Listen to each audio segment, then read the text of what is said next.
So, what about the technical challenges with deploying humanoid robots in a manufacturing environment? Will they require additional infrastructure or changes in process design, or will they be more like modern AMRs where you can drop them in the environment and they learn the environment? How do you see that, at least currently, for humanoids? Even AMRs have little bit of learning. They need to understand the Hmm. space, where it is, what the contours are, and where they need to drop stuff off and whatnot. There's definitely a little bit of a configuration, and then the warehouse management systems have now, in the last maybe 5 6 years, learned how to basically incorporate that. We have made investments in the AMR space as well. There's still a little bit of a work involved. So there's hey, how do I integrate this thing? How do I change my workflow? I think now we have come to a point where it's reasonably well understood. But even now, there are a lot of greenfield customers where there's a learning process.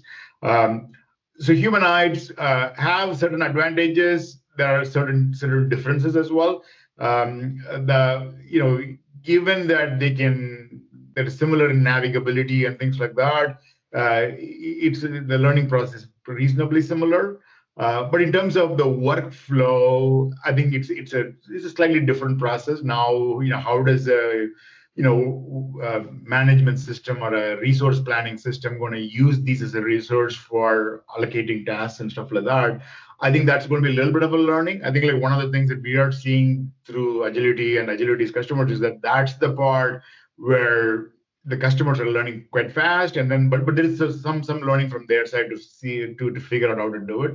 But in terms of the actual infrastructure itself, obviously you need a charging station, which is similar to for AMRs as well. Hmm. So you need like a little bit of a charging space to go charge and come back.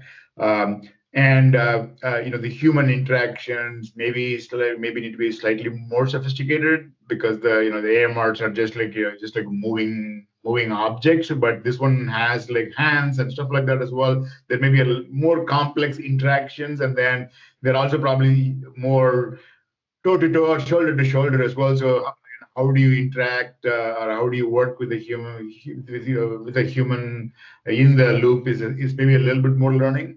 So that's the way I think about it. But I think the biggest part I see is about the customers figuring out, okay, how they're going to divide their labor, divide their work tasks into what will be the humans doing, what will be one type of robot doing, what will be humanoids doing. That is a process that's where the learning is. And then obviously safety is a big area as well, which is probably similar in the AMR case as well.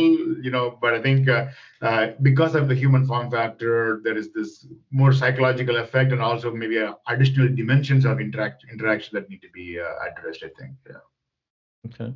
So it doesn't sound like they're that dramatically different than, six axis or AMRs implemented. It sounds like a lot of the same requirements to bring them in, nothing dramatically different with humanoids. Is that fair assessment? Yeah, Okay. in fact, with the AMRs, I've seen that hey, we need epoxy floors. We need to have, it cannot have like a, small stepping thing, whatnot. You cannot deploy an AMR. So there's like a Hmm. lot more things actually, even for deploying AMRs, Okay. like had to go through. Um, I think humanoids actually are lesser in that sense. Like it doesn't have to be like a smooth floor. It can be a little bit of a gradient is fine because it knows how to step around it and whatnot. So, and then depending on how far they are traveling around, we got to see. But a lot of the humanoids probably are in a reasonable cell type of a thing where they are working around that thing. So the navigation, even though is more complex, but it's also probably a little more constrained as well. So we have not seen that as a huge issue. But obviously, as we deploy more, you're going to learn more as well. Right?